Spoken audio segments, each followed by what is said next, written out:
Yup, it's that time. Welcome back to Siplife VP. It's your Uncle John, and today we are going to sip on Elijah Craig 1789 small batch. This is a select barrel from Total Wine of their small batch Kentucky straight bourbon whiskey. So real quick before we jump into this sip, let me go ahead and say appreciate you. Thank you for checking out the video. Hopefully you enjoy it. Sit all the way through it. Let me know your thoughts at the end. Anyway, let's get started. So let me grab this Elijah Craig bottle for you real quick. We're gonna grab that. Bam, can you see that right there?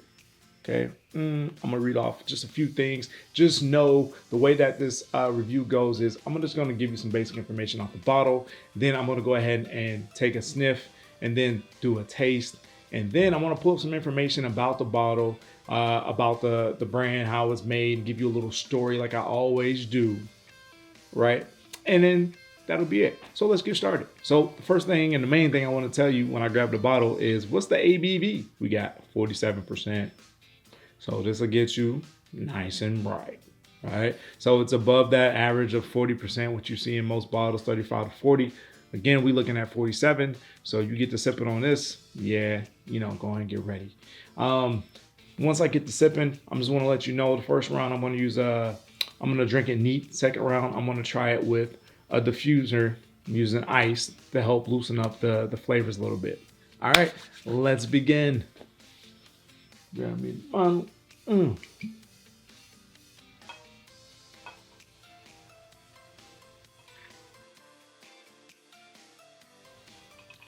So I added in a couple cubes just to get that going. While that's marinating a little bit and loosening up the flavor, let me ask you a question, okay? When you drink Elijah Craig, how do you drink it? Do you drink it with ice on the rocks, neat, a little bit of water, or do you completely mix it up? And I'm pretty sure most of you guys out here don't mix it up, but if you do, it's cool. Let me know. I'm curious as to how people drink this. So that way when I'm talking to people and I can recommend it, right? How should you drink it? I can give them some good ideas just based on what you guys say. And that's what Sip Life is about. Right? Sip Life is about expanding your palate through trying different things. Simple as that. Okay, I think it is ready. It's marinated with a little bit of ice. I don't know if you can marinate with ice, but it is. So we're going to go ahead and reassess with a sniff and let's see what we get on the nose.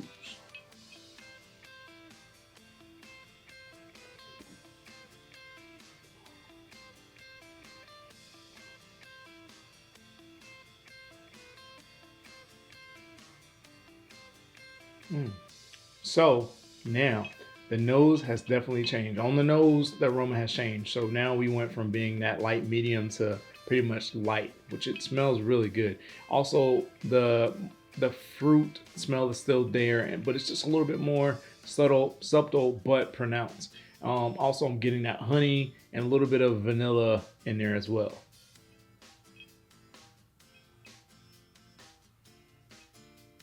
The grain smell from before has subsided, and so has the spice. Who would have known? Now we all know. Well, this is, of course, my palate, though. So your palate might be a little bit different, but hey, that's the whole point of this experiment, right? So let me go ahead and take a taste now and see what we got.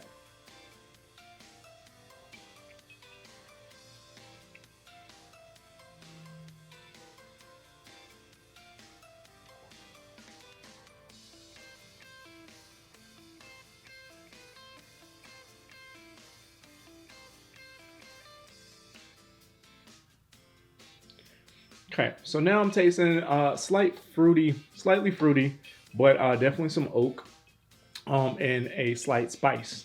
Okay, that's the flavor characteristics that I'm picking up. Slight sweetness, so it's not very sweet, a little bit off dry still. Texture, smooth, not as spicy on the end. With the finish, it's pretty, now instead of being long, it's medium, almost short to medium, more on the medium side.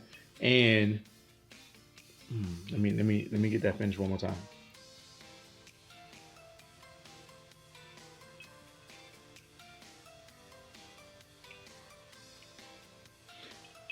And then the last part of the finish, it actually has some complexity to it.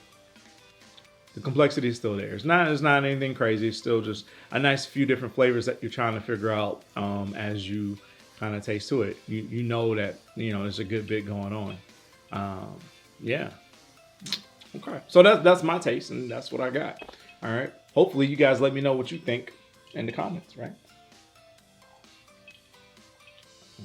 First, we're gonna go ahead and talk about the notes. All right. So what do you smell when you drink this? For me, now of course every small batch is going to be different. That's what makes it a small batch, right? And you have these select releases, so everyone kind of has their own little slight nuance to it. But for the most part, they should generally be the same. Okay, so what they say is you get some vanilla bean, sweet fruit, and fresh mint. So on the taste side of the house, we get smooth and warm. I said it gets a little heat. Pleasantly woody. That's that oak I taste. And spice and smoke and nutmeg. So that's why I was like, the flavor kind of got kind of interesting towards the end. It was pretty complex. The fruity flavor definitely kind of waned away as you got into it on the taste part versus the initial smell on the nose, right? See, I was close. I was pretty on this one.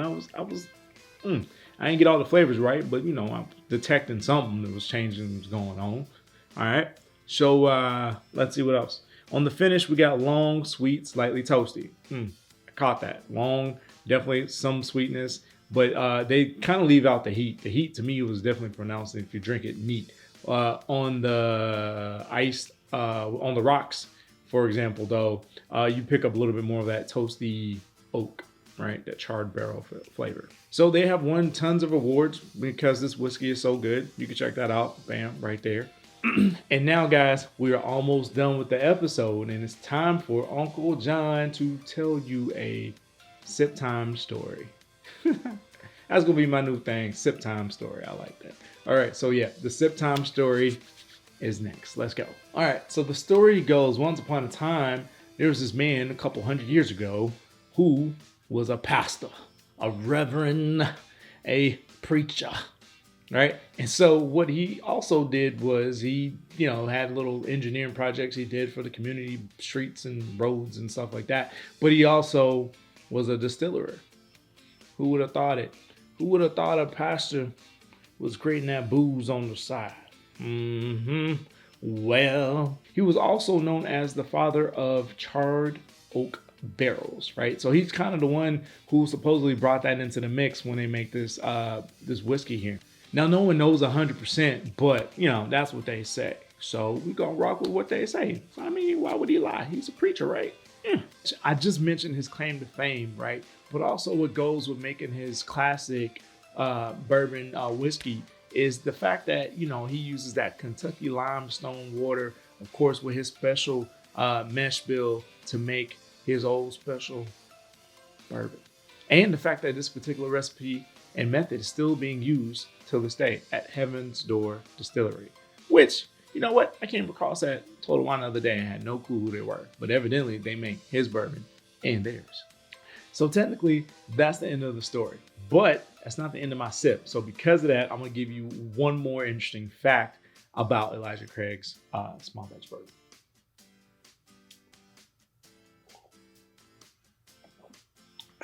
Okay, so the small fact is that their small batch bourbons are actually blended bourbons. So they take, a whole bunch of their bourbons and they throw them in the basement and put them in those barrels, those white charred oak barrels at about, stage 3, 30% charred.